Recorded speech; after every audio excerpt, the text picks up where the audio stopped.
دنیا کو اللہ تعالیٰ نے عمل کی جگہ بنایا ہے، دارالاسباب بنایا ہے، نیکی کرنے بھیجا ہے، حقوق العباد ادا کرنے ہمیں بھیجا ہے، یہاں بیٹھ کر اپنی جنت کی تیاری کرنے کے لیے بھیجا ہے، دوزخ کی آگ کو ٹھنڈا کرنے کے لیے بھیجا ہے۔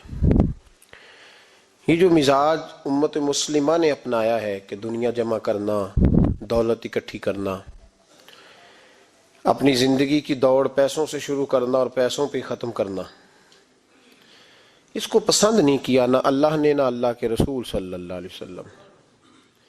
رزق حلال کمانے کو عبادت کہا، لیکن مقصود رزق حلال نہیں، مقصود اللہ کی ذات ہے، مقصود اللہ کے رسول صلی اللہ علیہ وسلم کی ذات ہے۔ ہمارے ہاں بڑی ترتیب کے ساتھ یہ چیز نسل در نسل منتقل ہو رہی ہے کہ پیسہ کیسے جمع کرنا ہے۔ بچہ بڑا سیٹ ہے جی، کس طرح سیٹ ہے؟ کہتے ہیں ڈھیر سارے پیسے کماتا ہے، امپورٹ ایکسپورٹ کا بزنس ہے، مال بھیجتا بھی ہے، منگاتا بھی ہے، بڑا سیٹ ہے۔ تو بچے سے پوچھا بیٹے تیرا کیا حال ہے، تو سیٹ ہے؟ کہتا بڑی تکلیف میں ہوں، سوتا بھی ہوں تو کانوں میں فون کی گھنٹیاں بجتی رہتی، آزمائش کا شکار ہوں، صبح و شام تکلیفوں میں وقت بیتتا ہے۔ یہ کس طرح کا سیٹ ہے بچہ؟ ہماری منصوبہ بندی ہوتی ہے کہ بچے کو ایسی جگہ لگانا ہے جہاں سے وہ جھاڑو کے ساتھ پیسے اکٹھے کر سکے۔ کیسے وہ سیٹ ہوگا؟ کس طرح کر کے نظام چلے گا؟ رزق حلال کمانے کو حضور صلی اللہ علیہ وسلم نے عبادت کا درجہ دیا ہے۔ نبی پاک صلی اللہ علیہ وسلم نے حقوق العباد ادا کرنے کو بھی اللہ کے قرب کا ذریعہ بنایا ہے، اور میں نے عرض کی کہ یہ تو صرف منزل نہیں ہے، یہ تو راستہ ہے، یہ تو سفر ہے۔ جو لوگ سفر کوئی منزل بنا لیتے ہیں وہ نادان ہوتے ہیں۔ نبی کریم سید عالم صلی اللہ علیہ وسلم کی خدمت میں عرض کیا گیا کہ یا رسول اللہ صلی اللہ علیہ وسلم، کچھ لوگ کہتے ہیں ہم شادی نہیں کریں گے، گھر نہیں بسائیں گے، بچے نہیں پیدا کریں گے، ہم صرف عبادت کریں گے، دن کو روزہ رکھیں گے، رات کو نفل پڑھیں گے، کوئی نکاح نہیں کریں گے، کچھ نہیں کریں گے۔ تو نبی پاک صلی اللہ علیہ وسلم نے فرمایا ان سے کہو کہ تمہارے لیے بہترین زندگی وہ ہے جو میں نے تمہارے سامنے گزاری ہے۔ میں آرام بھی کرتا ہوں، نکاح بھی کرتا ہوں، عورتوں کا حق بھی ادا کرتا ہوں، میں اپنے بچوں کی دیکھ بھال بھی کرتا ہوں۔ فرمایا تم پر تمہارے خدا کا اگر حق ہے تو تمہارے نفس کا بھی تم پر حق ہے، تمہاری آنکھ کا بھی حق ہے، وہ آرام کرنا چاہتی ہے۔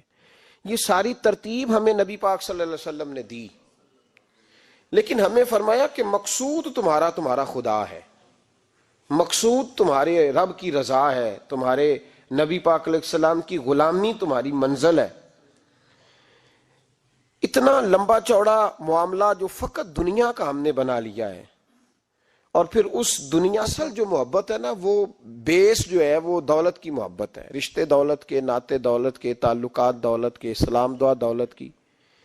میرے محبوب علیہ الصلوۃ والسلام نے فرمایا حب الدنیا رأسۃ کل خطیئہ، یہ جو دنیا کی محبت ہے نا، یہ ہر گناہ کی جڑ ہے۔ جب انسان دنیا کی دولت سے پیار کرنے لگ جاتا ہے، پھر وہ قتل بھی کرتا ہے، پھر وہ ظلم بھی کرتا ہے، پھر وہ زیادتی بھی کرتا ہے، پھر وہ حرام بھی کھاتا ہے، پھر وہ یتیم کو بھی لوٹتا ہے، پھر بیوہ کا مال کھانا بھی اسے پریشان نہیں کرتا، پھر کروڑوں روپیہ ہضم کر لیتا ہے، لکڑ پتھر ہر چیز اس کو ہضم ہونے لگتی ہے۔ اصل بات یہ ہے کہ اسے محبت دنیا کی دولت سے ہو گئی ہے۔ ایک بزرگ کے پاس ایک نوجوان آیا، اس نے کہا حضرت جی میرا نماز میں دل نہیں لگتا۔ تو بزرگ فرمانے لگے تیرا مسئلہ اصل یہ نہیں، تیرا مسئلہ اور ہے۔ نے کہا حضور سمجھا دیں۔ تو وہ فرمانے لگے کچھ بندے ایسے ہیں جو تمہیں ٹیلی فون کرتے ہیں اور تم ان کا فون نہیں اٹھاتے، اور کچھ ایسے ہیں جن کو تم دن میں خود 3 دفعہ فون کر کے حال پوچھتے ہو۔ حضور کیا مطلب؟ فرمانے لگے جس سے پیار نہیں نا، اس سے اظہار بیزاری ہے، تو اس کا فون بجتا رہے تو کہتے ہیں میں تھا نہیں، میں موجود نہیں تھا، فون چارجنگ پہ تھا، گھر چھوڑ گیا تھا، بہانہ ہے۔ اور جس سے محبت ہے اس کو ٹیلی فون کر کے کہتے ہیں آپ پریشان تو نہیں ہوتے؟ بس میرا سلام لینے کو دل کر رہا تھا۔ فرمانے لگے کہ تیرا اصل مسئلہ یہ ہے کہ تو نے محبت نہیں کی اللہ رسول سے. اگر تیرا خدا رسول سے پیار ہوتا تو یہ جملہ کیسے آتا کہ نماز کو دل نہیں کرتا؟ پھر تو تیرا تہجد کو بھی دل کرتا, پھر تو تیرا ہر وقت قرآن پاک سینے سے چمٹائے رکھنے کو دل کرتا, اس لیے کہ تیرا مقصود اللہ کی ذات ہوتی. چونکہ مقصود دنیا داری ہے, مقصود دولت بنا لیا معاذ اللہ, مقصود ایک رنگ بنا لیا ہے, اس کا نقصان قوم اٹھا رہی ہے. نقصان رشتوں میں, نعتوں میں حسن نہیں رہا, پیار نہیں رہا, ترتیب نہیں رہی. ایک ناروے سے دوست نے فون کیا, مجھے کہنے لگے آپ بڑی تقریریں کرتے ہیں, کوئی ہمارے حق میں بھی کر دو. تو میں نے کہا کہ آپ کو کیا ہے؟ کہنے لگے آپ پردیسیوں کی مجبوریاں نہیں سمجھتے. میں نے کہا کیا ہوا؟ کہنے لگے حضرت جی شکوہ ہے کہ ہمارے اپنے ہمیں جب بھی فون کرتے ہیں وہ یہ نہیں پوچھتے کہ شام کا کھانا کھایا ہے کہ نہیں کھایا. وہ کہتے ہیں وہ شادی آ گئی ہے تو جلدی کرو, پیسے بھیج دو, فٹافٹ کرو. کہتے ہیں کبھی کسی نے ہم سے ہمارا حال ہی نہیں پوچھا, کبھی کسی نے یہ غور ہی نہیں کیا کہ وہ پردیس میں گیا ہے اور انشاءاللہ پردیسی کوئی بھی نہ تھی وے ککھ جنا تو پارے تاڑی مار اڑانا باہو اسی آپ ہی اڈن ہارے. تو تیار بیٹھے ہیں, حال ہی کوئی نہیں پردیس میں. یہاں حال یہ ہے کہ جو فون کرتا ہے, ایک بزرگ کہنے لگے کہ 22-23 سال دیے ہیں پردیس کو, تو اپنی ہی بیوی کو فون کیا ہے کہ اب نہیں ہوتا, گھٹنوں میں درد رہتا ہے, کمر کمزور ہو گئی ہے, اب میرا دل کرتا ہے گھر آؤں اور میں اپنے گھر میں بیٹھ کے بچوں کے بیچ بیٹھ کے روٹی کھاؤں. اعصاب کمزور ہو گئے ہیں, دل کی دھڑکن تیز رہتی, پتہ نہیں کب وقت آ جائے. تو کہتے ہیں میری بیوی جسے میرے دکھ سکھ کا ساتھی ہونا چاہیے, وہ کہتی ہے چلیں 3-4 سال اور لگا لیں پھر آ جانا. وہ بھائی کیا اس شخص کے ساتھ کیا تعلق ہے؟ اس کا بھائی اسے فون کرتا ہے تو کہتا ہے میں پیسے دے دوں گا, جب آؤ نا تو ایک موبائل ضرور لے آنا. اس کو لوگ فون کرتے ہیں, رابطہ کرتے ہیں کہ جناب وہ ایک چھوٹی سی چیز, وہ میں پیسے دے دوں گا. تو پیسے دینے ہیں تو یہاں سے کون سی چیز نہیں ملتی؟ صرف فرمائشیں, لوگوں کے ساتھ تعلق صرف جیب کا, رشتہ صرف جو ہے وہ تعلق صرف اس چیز کا کہ وہ آدمی ایک ATM مشین ہے تو فٹافٹ کارڈ ڈالو تاکہ آپ کے حصے کے پیسے نکل آئیں. یہ مزاج اس نے نقصان کیا ہے, دراڑیں پڑ گئی ہیں, حالات بگڑ گئے ہیں. میرے نبی کریم سید عالم صلی اللہ تعالی علیہ وسلم نے رشتوں کو جو وقار دیا, امام غزالی رحمت اللہ تعالی علیہ نے لکھا ہے مکاشفۃ القلوب میں, فرماتے ہیں کچھ لوگ قیامت کے قریب آئیں گے جن کے نبی پاک صلی اللہ علیہ وسلم نے نشاندہی کی ہے, ان کے پاس کوئی شخص نہ بیٹھے ورنہ اس کا دل کالا ہو جائے گا. کہ حضور وہ کون سے؟ تو فرمانے لگے نبی پاک نے کچھ لوگ بتائے ہیں, ان کے پاس نہیں بیٹھنا. کون سے؟ مصطفیٰ کریم نے فرمایا یحبون الدنیا وینسون الآخرہ, جو دنیا کو سے پیار کرنے لگے اور آخرت کو بھول جائیں. امام صاحب فرماتے ہیں ان سے دور رہنا, دل کالا ہو جائے گا. یحبون المال وینسون الحساب, وہ جو نبی پاک نے فرمایا نا کچھ لوگ آئیں گے جو مال سے تو پیار کریں گے پر اس کے حساب کو بھول جائیں گے, ان سے بچنا. فرمایا یحبون القصور وینسون المقبرہ, جو مکانوں سے تو پیار کریں گے پر اپنی قبروں کو بھول جائیں گے. اور فرمایا ان لوگوں سے بھی بچ کے رہنا, ان سے بھی پرہیز کرنا کہ جو لوگ یحبون الخلق وینسون الخالق, جو لوگ مخلوق سے تو پیار کریں گے, بندوں سے بڑا پیار کریں گے لیکن اپنے رب کو بھول جائیں گے, ان لوگوں سے بھی بچیں. ایسے لوگوں سے نبی پاک صلی اللہ علیہ وسلم نے نشاندہی کی, ان سے بچیں. تعلقات میں خلوص ہوتا ہے, جب کوئی آپ کی غربت سے پیار کرتا ہے تو وہ آپ کا اصل دوست ہوتا ہے. جب وہ آپ کی تنہائیوں سے آزمائشوں سے پیار کرتا ہے تو اس کا آپ کے ساتھ رشتہ خالص ہوتا ہے.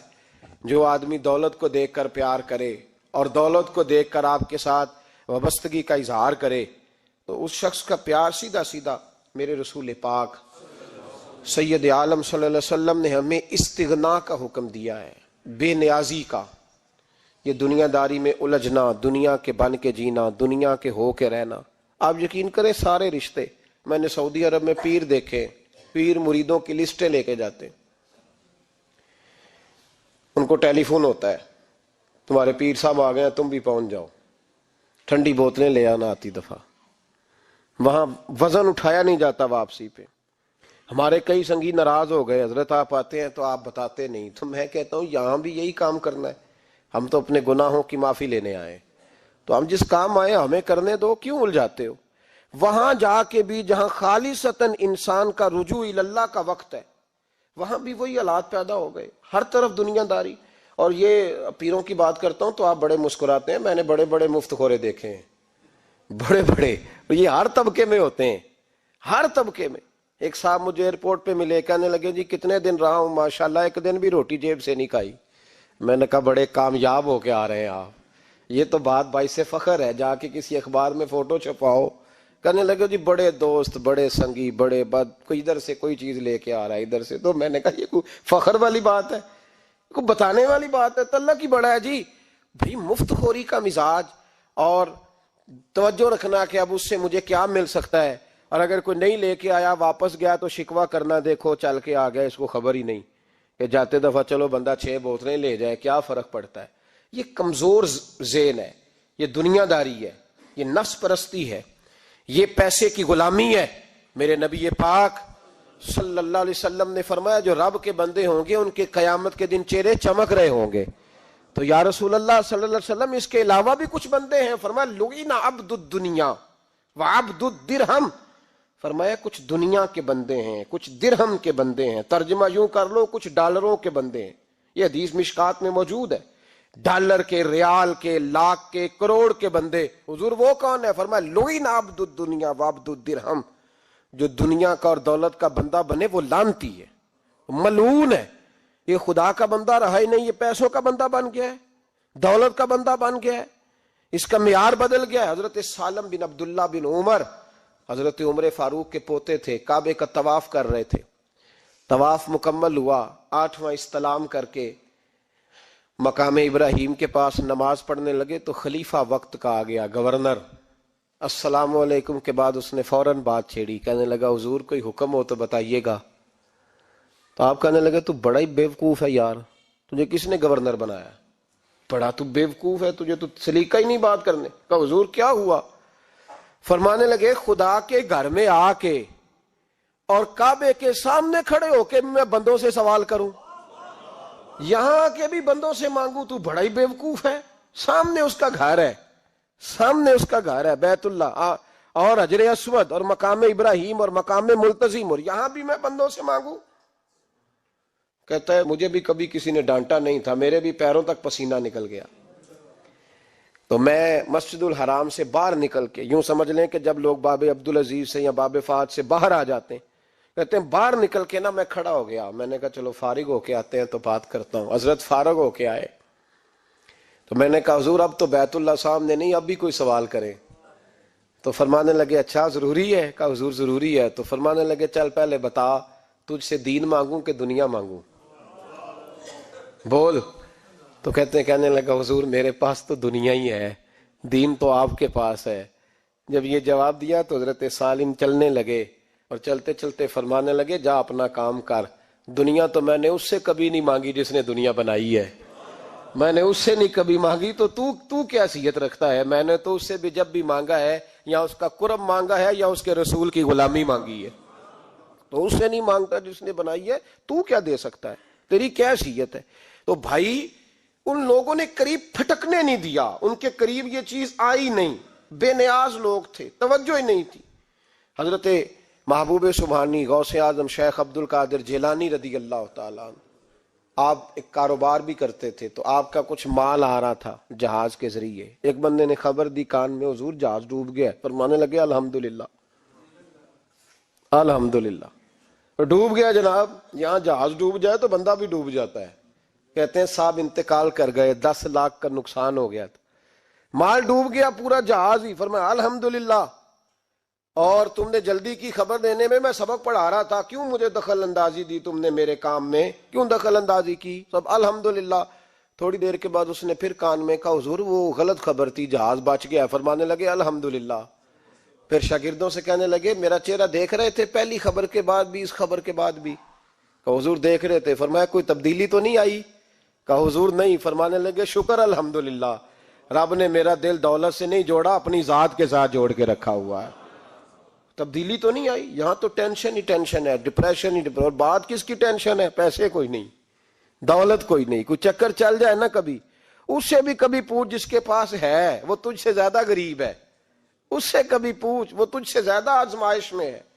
غریب شہر تو فاقوں سے مر گیا, لیکن امیر شہر نے ہیرے سے خودکشی کر لی. اس کو بھی تو پوچھ اس کا کیا حال ہے. دانش مندان دا کم نہیں, دل دنیا نہ لانا, اس ووٹی کئی خامد کیتے تے جو کیتا سو کھانا. یہ تو کام ہے اس کا. بڑے آئے بڑے چلے گئے, بڑے آئے بڑے نکل گئے, توجہ ہی نہیں, مزاج ہی نہیں. حضرت مولا علی شیر خدا, علی المرتضی, امام الاولیاء, صاحب صدق و صفا, داماد مصطفیٰ صلی اللہ علیہ وسلم, اسد اللہ, حضرت علی شیر خدا رضی اللہ تعالیٰ عنہ کوفے کے چوک میں کھڑے تھے تو کہہ رہے تھے یار میری نا طامت پرانی ہو گئی ہے, یہ میں نے زرہ بیچنی ہے, کوئی بندہ مجھ سے خرید لو تاکہ میں نئی طامت لے لوں. تو ایک بندہ کان میں کہنے لگا حضور طامت کے پیسے بھی نہیں. فرمانے لگے پیسوں کو چھوڑ, علی کا سینہ دیکھ, اللہ نے ایمان کی دولت سے بھرا ہوا ہے. پیسے اہمیت نہیں رکھتے, ان کی وہ اہمیت نہیں جو دنیا نے بنا لی ہے. فرمایا ضرورت نہیں تھی, اب ذرا احساس ہوا ہے کہ زیادہ ہی پھٹ گیا ہے, پردہ نہیں صحیح طرح پورا کرتا, تو میں نے کہا چلو زرہ بیچ کے نیا لے لے. ضرورت نہیں, مزاج نہیں, طبیعت نہیں, انہوں نے ماحول نہیں بنایا. ہمارے تو حد ہو گئی, اتنا بری حالت ہے کہ ناقابل برداشت. حضرت عمر فاروق رضی اللہ تعالیٰ عنہ صحابہ نے مسجد نبوی میں بیٹھ کے میٹنگ کی. عمر کی تنخواہ بڑی تھوڑی ہے مال غنیمت میں سے, اب تو عمر کے پوتے بھی ہیں, نواسے بھی ہیں, رشتہ داریاں بھی ہیں, تعلق بڑھ گئے ہیں, اور عمر فاروق بوڑھے بھی ہو گئے. میٹنگ ہوئی مسجد میں, اس طرح کریں کہ عمر کا کچھ تھوڑا سا نا مشاعرہ, کچھ تنخواہ, کچھ خدمت, کچھ وظیفہ بڑھا دیں. بات طے ہو گئی. جب مکمل ہو گئی تو کہنے لگے یہ بتاؤ شیر سے بات کس نے کرنی ہے, ادھر جائے گا کون, پہلے اس کا نام تو بتاؤ, وہاں جائے گا کون. تو انہوں نے کہا یہ تو ہم نے سوچا ہی نہیں, بات تو بڑی تگڑی ہے, عمر سے کون بات کرے گا. یہاں جتنا مرضی تگڑا پیر ہو, آپ نذرانہ لے کے جائیں, مسئلہ ہی کوئی نہیں. کبھی کسی کو کہنا پڑا ہے؟ تو کہتے ہیں جناب کون بات کرے گا. تو ایک صحابی کہنے لگے کہ حضرت عمر رضی اللہ تعالیٰ عنہ کی جو صاحبزادی ہیں نا, حضرت حفصہ رضی اللہ تعالیٰ عنہ, وہ ام المومنین بھی ہیں, حضور علیہ السلام کی زوجہ ہیں, مومنوں کی ماں ہیں, ان سے کہتے ہیں, اور ان کے والد بھی ہیں. تو حضرت حفصہ سے کہا تو جناب حفصہ چل کے گئیں حضرت عمر کے پاس, جا کے کہا ابا جی ایک بات کرنی تھی. انہوں نے کہا بیٹے کرو. تو ان کو بھی پتا تھا نا جاہو جلال کا. کہنے لگے ابا جی مسجد نبوی میں صحابہ کی میٹنگ ہوئی ہے, ایک ہی محلے میں ایک ہی شہر میں لوگ رہتے ہیں تو ایک دوسروں کی خرچوں کا ضروریات کا پتہ ہے. کہتی ہے میں نے پس منظر سارا کر کے بات کی. میں نے کہا سب کو پتہ ہے کہ آپ کے خرچے بڑے بڑھ گئے ہیں, تو مجھے نا انہوں نے حضور کی زوجہ سمجھ کے, قابل احترام سمجھ کے میری ذمہ لگایا ہے کہ تھوڑے سے پیسے آپ کے بڑھانے ہیں. تو حضرت عمر فاروق رضی اللہ تعالیٰ عنہ کی صاحبزادی کہتے ہیں عمر کو اتنا جلال آیا کہ اٹھ کے کھڑے ہو گئے.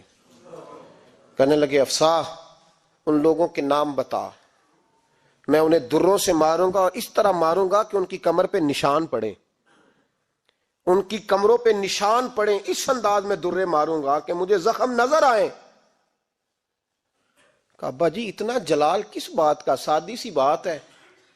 تو سیدنا عمر فاروق رو پڑے, کہنے لگے سادی سی بات ہے, میرے لیے مسجد نبوی میں بیٹھ کے میٹنگ ہوتی رہی کہ عمر کو دولت دینی ہے. لوگوں نے یہ مجھے سمجھ لیا ہے, مسجد نبوی میں بیٹھ کر میرے لیے یہ میٹنگ ہوتی رہی کہ عمر کو پیسے دینے ہیں, اس کو دولت کے ساتھ ہم نے نواز رہے. مسجد نبوی میں میرے لیے کس کو یہ جرت ہوئی.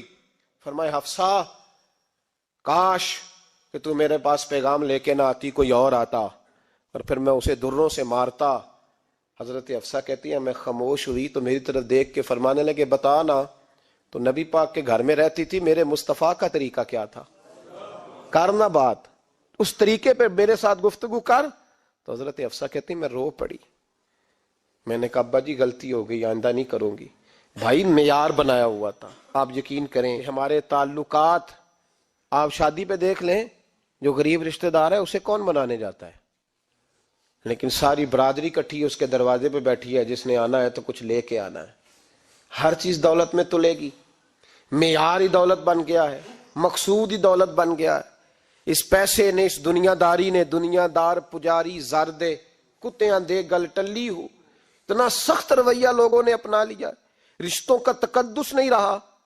ایک مجلس میں نے ایسا رنگ بھی دیکھا، ایک ایسا شخص جسے میں ذاتی طور پہ جانتا ہوں کہ عالم بھی ہے، پرہیزگار بھی ہے، نیک بھی ہے، وہ بھی بیٹھا تھا اور اس کے ساتھ ایک سیٹھ بھی بیٹھا تھا، لیکن جو لوگوں کا عقیدت کا رشتہ اس درویش کے ساتھ ہونا چاہیے تھا وہ سیٹھ کے ساتھ تھا۔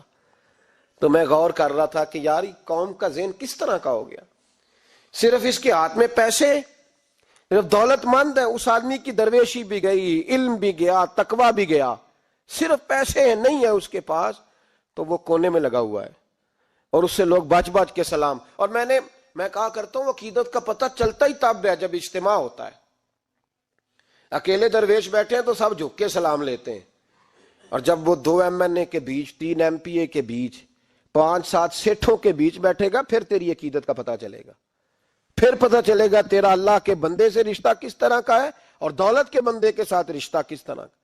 ہمارے رویوں کے اندر یہ فرق ہے کہ ہم اس وقت آدمی کو تولتے ہیں کہ اس کے پاس دولت کس طرح کی ہے۔ وقت کے امیر تھے حضرت عمر بن عبدالعزیز، توجہ ہے میری بات پر؟ حضرت عمر بن عبدالعزیز بادشاہ تھے۔ اب ہم لوگوں نے بھی بچوں کا بہانہ لگایا ہوا ہے نا، بس جی وہ میں چاہتا ہوں بچوں کا کچھ بن جائے، تو بچے بالغ ہو گئے تو کرا نہ رجسٹریاں ان کے نام، فارغ ہو جاؤ، آ جاؤ مسجد میں چھوڑو، لیکن پھر بھی کنجیاں دینے کو دل نہیں کرتا، پھر بھی بابا جی کی پیالیوں سے مرنے کے بعد پیسے نکلتے ہیں، پھر بھی ان کے تکیے کے بیچ سے بھی کچھ وہ نوٹ نکل آتے ہیں جو اب چلتے بھی نہیں، گزر گیا زمانہ، جو لگتے ہی نہیں۔ بزرگ ناراض نہ ہو جائیں، لیکن جو بات کر رہا ہوں بہرحال اس کے پیچھے کچھ پس منظر ہے، یہ بھی بہانہ ہے۔ بینک بیلنس اپنے نام، زمین جائیداد ساری اپنے نام، اور کمائی کس کے لیے کر رہا ہے؟ بچوں کے لیے۔ نام کس کا لے رہا ہے؟ بچوں کا۔ یہ کس طرح کا بچوں؟ بہانہ نہ لگاؤ، صاف کہو کہ اپنے لیے کما رہا ہوں، صاف کہو۔ کیوں بچوں کا نام لیتے ہو جب ہر چیز کی کنجی تو رکھی ہوئی ہے باندھ کے اپنے ساتھ؟ حضرت عمر بن عبدالعزیز بادشاہ تھے، آواز دی، گھر میں بیٹھے، بیٹی پانی کا پیالہ تو لاؤ۔ بیٹی خاموش ہو گئی، ساتھ والا کمرہ بیٹی کا۔ پھر آواز دی، بیٹے سن رہی ہو؟ کہ ابا جی سن رہی ہوں، پانی کا پیالہ دینا۔ بیٹی خاموش ہو گئی۔ تیسری آواز دی تو زوجہ پانی لے کے آ گئی۔ میں کہا حضور پانی۔ حضرت عمر بن عبدالعزیز کو غصہ آیا، کہنے لگے بچے کس لیے ہیں، وہ خود کیوں نہیں آئی؟ اب وہ اتنی نافرمان ہو گئی ہے کہ ایک پیالہ پانی کا باپ کو نہیں دے سکتی، کیوں نہیں آئی؟ تو زوجہ کہنے لگی چلیں درگزر کریں۔ اس نے کہا ابا کو نہیں بتانا، پی لے۔ کیوں نہیں بتانا؟ بتاؤ کیوں نہیں آئی؟ میں نے اس کو پکارا تھا، تمہیں پکارتا تو تم آتی، تمہیں بتانا پڑے گا۔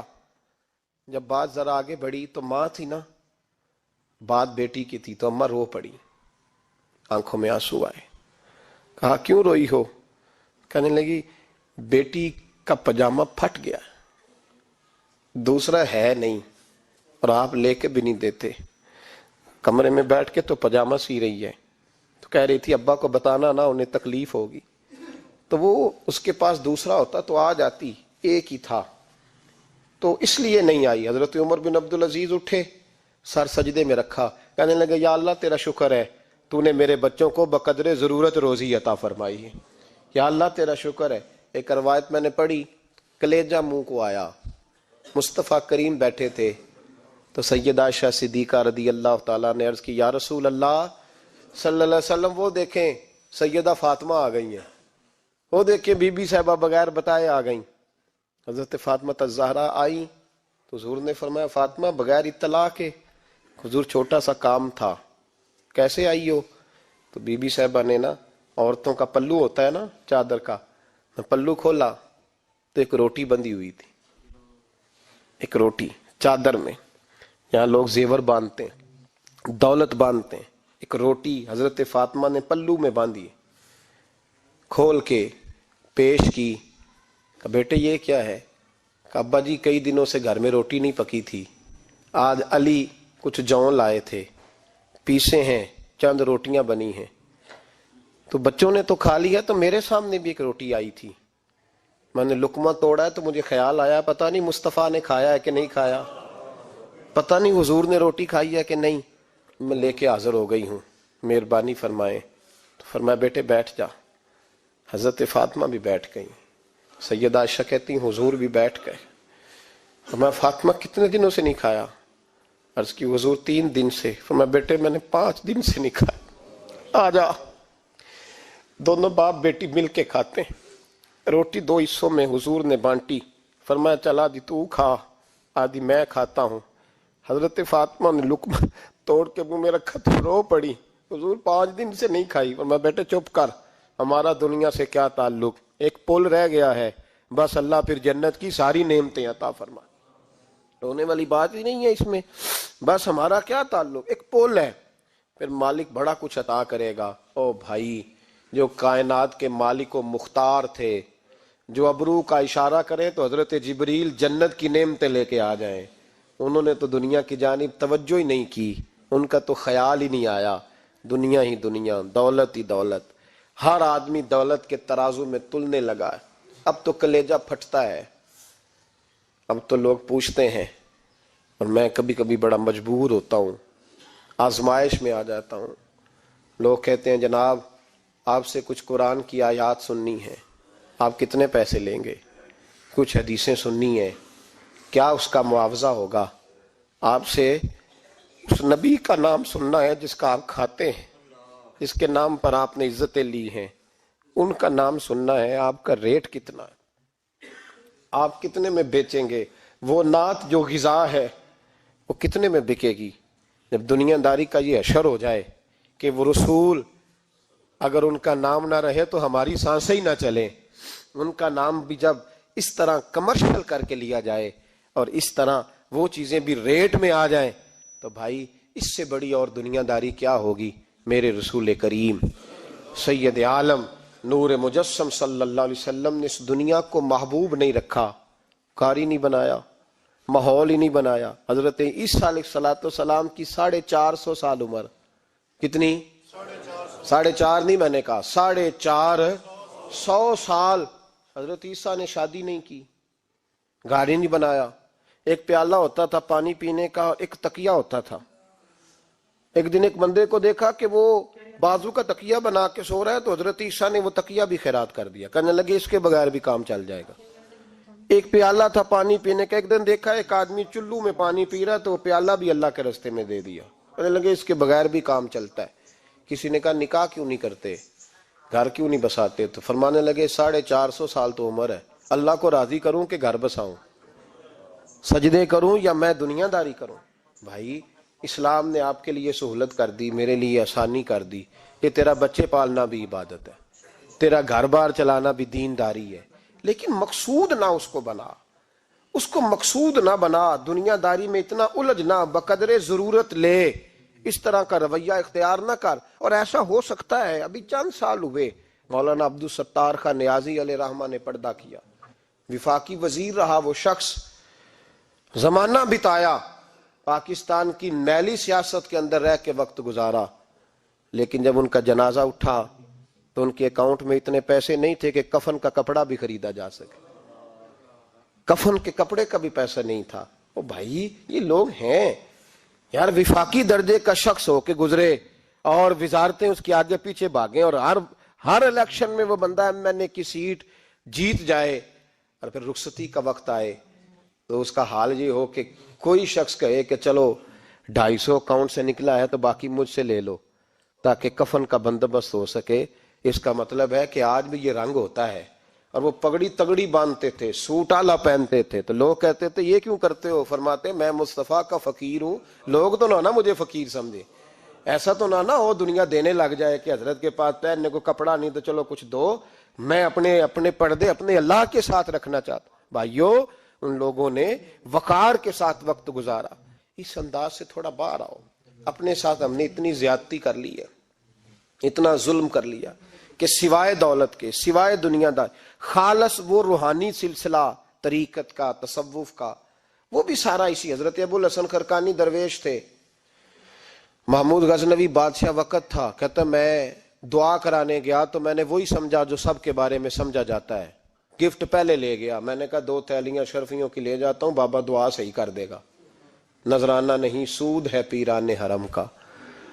تو کہتے ہیں 2 اشرفیوں کی تھیلیاں پہلے لے گیا کہ رکھوں گا تو بابا میرے حق میں نرم ہو جائے گا. میں نے وہ اب ذہن یہ بنا کے گیا تھا. حضرت اب کیا کر رہے ہیں, جمعے کا دن تھا تو کچھ سالکین طریقت مریدین جھاڑو لگا رہے تھے, تو سر میں کھجلی ہوئی تو پگڑی اتار کے ایک مرید سے کہنے لگے دیکھ کہیں جمعے تو نہیں پڑ گئی. ایک جمعے دیکھ رہا ہے, وہ کہتا ہے میں جمعے دیکھ رہا تھا, حضرت نے سر جھکایا ہوا تھا تو محمود غزنوی داخل ہو گیا. تو جو جمعے نکالنے والا کہنے لگا او ہو, فرمانے لگے کیا ہوا, کہ حضور بادشاہ آ گیا. کہنے لگے چھوڑ, بادشاہ تو آتے جاتے رہتے ہیں, میں نے سمجھا تھا کوئی تگڑی سی جوں تیرے ہاتھ لگ گئی ہے, تو نے تو اس طرح کر کے شور مچایا جیسے بڑا کوئی انقلاب. بادشاہ آتے جاتے رہتے, بندہ یہ کیا ہو گیا, جوں دیکھ دھیان سے. تو محمود کہتا ہے میں تو دنیا دار قسم کا صوفی سمجھ کے آیا, تھیلیاں بھی اشرفیوں کی رکھیں. تو بابا جی سے دعا کے لیے کہا میں سومناتھ کے مندر فتح کرنے جا رہا ہوں, دعا کرنا. تو بابا جی نے اندر سے کرتا منگایا, کہنے لگے یہ میں نے ابھی اتارا ہے کپڑے بدلنے کے لیے. جب بڑی مشکل پڑ گئی تو کرتا سامنے رکھ کے دعا مانگنا, اللہ اس کے وسیلے سے فتح عطا کر دے گا. جو مشکل ہوگی تیری تر دامنی پہ شیخ ہماری نہ جائیے, ہم دامن نہ چھوڑ دیں تو فرشتے وضو کریں. اور اقبال کرنے لگے نہ تیگو تیر میں نہ لشکر و سپاہ میں ہے, جو بات مرد کلندر کی بارگاہ میں ہے. کو معمولی لوگ ہوتے ہیں. اقبال کہنے لگے ید بیضا لیے پھرتے ہیں اپنی آستینوں میں, انہوں نے بغل میں ہاتھ رکھا ہوا ہے, اگر کھول دیں تو اللہ اسی طرح برکات کا فیض عطا کر دے جو حضرت موسیٰ کے ید بیضا کو ملا ہوا. کو معمولی لوگ ہوتے ہیں. غبار آلود سمجھ کر حکارت سے نہ دیکھ ان کو, انہی کی ٹھوکروں سے سلطنت بنتی اور بگڑتی ہے. یہ تگڑے لوگ وہ علیحدہ بات ہے کہ جڑے محرم راز حقیقت دے وہ راز حقیقت کھول دے نہیں. اے جنہ ویکھیا نہیں ہو کرن گلاں, جنہ ویکھ لیا ہو تے بول دے ہی نہیں. یہ بات علیحدہ ہے کہ وہ بیان کرنا پسند نہیں کرتے, پردوں میں چھپے رہتے ہیں, ورنہ تو اللہ نے بڑے اعزازات دیے ہوتے. تو محمود کہنے لگا کہ بابا جی نے دعا کی اللہ اگر اس کی نیت صحیح ہے تو اسے کامیابی عطا کرنا, اس کی مدد کرنا. مجھے کہنے لگے کچھ کھائے گا, میں نے کہا کھانا ہے. تو کہنے لگے بادشاہ کے لیے وہ کھانا لانا جو سویرے میں نے کھایا ہے. تو میں نے کہا پیروں کا لنگر ہوگا, چھوٹے گوشت کی یخنی میں انہوں نے روٹیاں بریک کر کے ڈالی ہوں گی, حضرت کی صحت ٹھیک نہیں رہتی, گھٹنوں میں درد ہے. تو میں تو یہ سمجھا تھا کہ کوئی دیسی گھی کی چوری آئے گی, لیکن ٹکڑا آیا ایک روٹی کا, آدھا خشک ٹکڑا اور پانی کا پیالہ. تو کہتے ہیں میں نے اس کو کاٹ کے نا دانتوں کے ساتھ, جب نگلنا چاہا تو یہاں اڑ گیا میرے گلے میں, کبھی اس طرح کا کھانا کھایا ہی نہیں تھا. تو کہتے ہیں حضرت نے دونوں شرفیوں کی تھیلیاں اٹھا کے میری طرف پھینکی, کہنے لگے جس طرح ہمارا کھانا تیرے گلے میں اڑ گیا تیری دولت بھی ہمارے گلے میں اڑ جائے گی, اٹھ اور نکل, اللہ خیر کرے. کہتے ہیں میرے دل نے گواہی دی کہ یار یہ عام دنیا دار نہیں, یہ رب کریم کا بندہ ہے. کہتے ہیں اب جب میں پہلے انہوں نے کوئی لفٹ ہی نہیں کرائی جب گیا, اب جب میں جانے لگا نا اٹھ کے واپس, تو حضرت اٹھ کے میرا استقبال کیا.